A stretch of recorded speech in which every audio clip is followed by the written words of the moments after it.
Olá, irmãos da UD Partenon, mais uma vez reunidos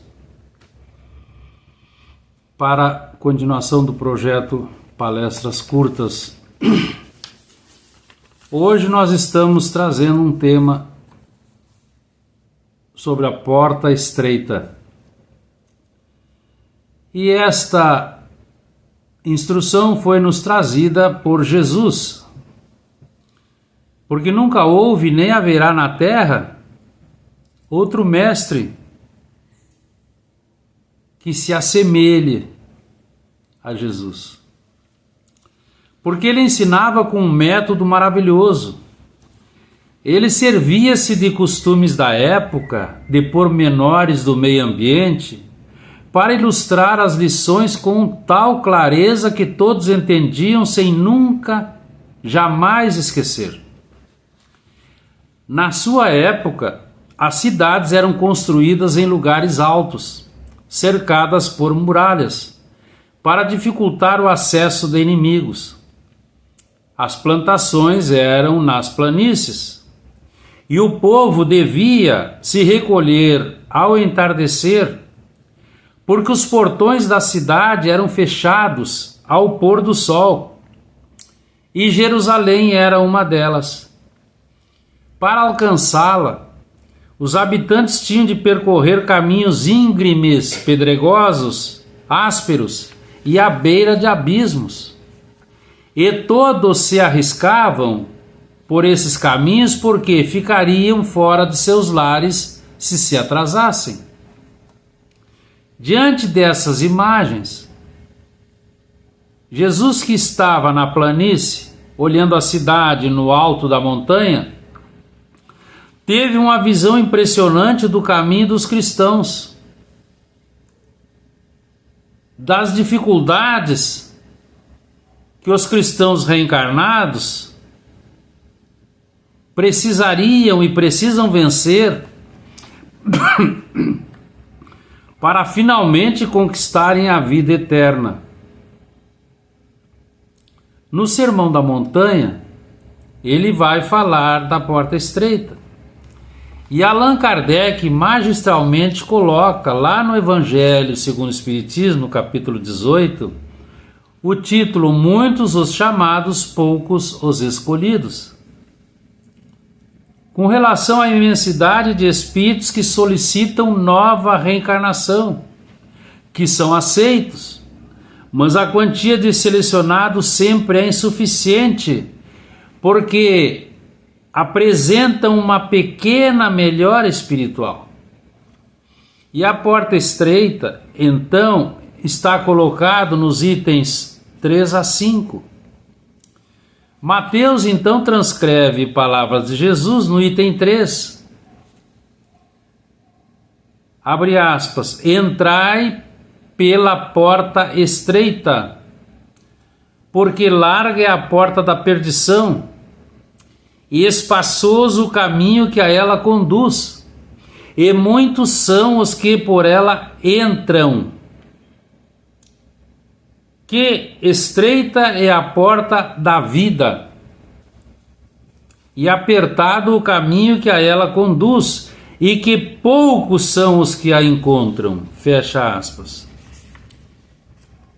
O mestre, nessa explicação, nessa instrução, nos deixa claro que nós desperdiçamos muito tempo da nossa rápida passagem pela Terra procurando as facilidades, as largas fugas do dever, as aparentes vitórias que o mundo materializante coloca à nossa disposição, esquecidos de que entre o berço e o túmulo nós encontramos inúmeras situações de aflições. Então nós precisamos ter certeza, é necessário um comportamento moral saudável para enfrentar com dignidade e com paciência todos os desafios que se apresentam diuturnamente. Então, porta estreita significa as lutas que nós travamos para a conquista dos bens espirituais. E caminho apertado é a passagem pela terra, a reencarnação, trabalhando com humildade, tendo misericórdia, pureza de sentimentos, amando ao próximo e sendo caridoso. Assim nós encontramos a porta da vida, que é a espiritual, porque já estaremos livres de dores e sofrimentos. Por isso ele disse: poucos a encontram. No item 4, Lucas transcreve palavras do mestre. Alguém do grupo perguntou: Senhor, por que são poucos os que se salvam? E o mestre responde com carinho: esforçai-vos por entrar pela porta estreita, pois eu vos asseguro que muitos tentarão passar e não poderão. Novamente ele reforça a porta estreita. E Allan Kardec, então, no item 5, vai explicar com precisão tudo isso, nos dizendo: largue a porta da perdição, porque são numerosas as paixões inferiores que a humanidade ainda gosta de cultivar, seguindo por equívocos, por desvarios, encontrando sombrios caminhos do mal. Então os benfeitores espirituais nos instruem. Antes do berço, o espírito avalia as possibilidades para o êxito futuro, e lá no mundo espiritual ele considera a porta estreita, porque ele reconhece a necessidade de mudança.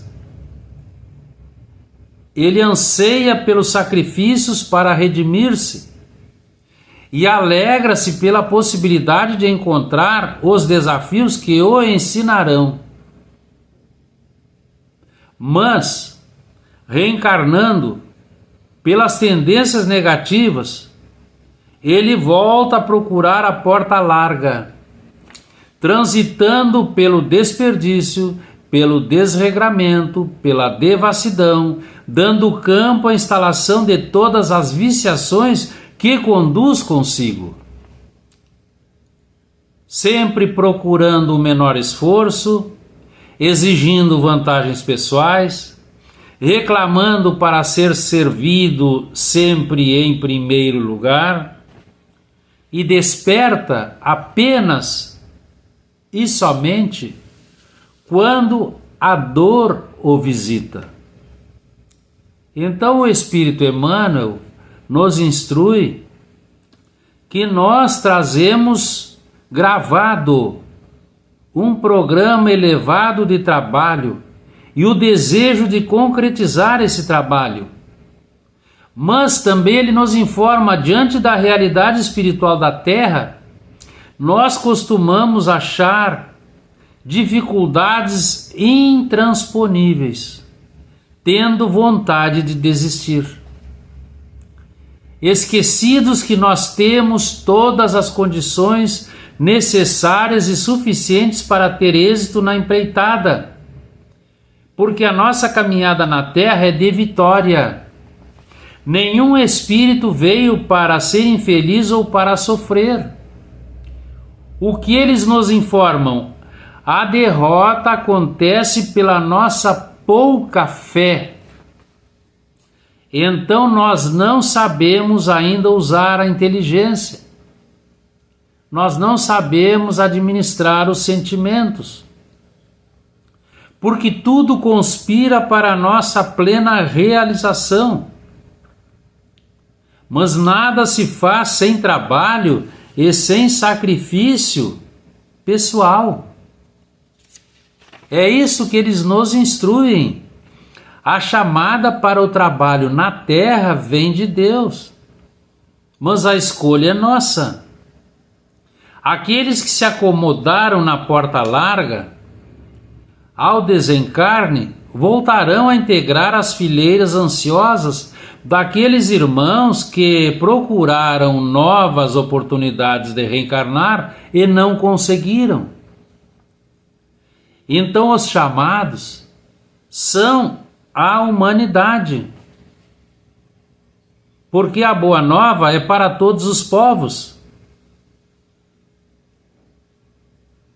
E por que nem todos não são escolhidos? Porque não estão preparados para as responsabilidades que as tarefas impõem. Então, escolhido é aquele que triunfa sobre si mesmo, na superação de todos os seus desafios, aquele que se entrega ao trabalho no bem, que não tem ambições, que vive paz interior, que semeia a felicidade onde passe, sempre preocupado com as necessidades do outro e mantendo-se permanentemente iluminado pela energia da prece, porque agora ele está perfeitamente integrado nos objetivos superiores da vida espiritual. Que fique para a nossa reflexão, queridos irmãos. Agradecemos a oportunidade. Fiquemos na paz do Sublime Galileu. Boa noite.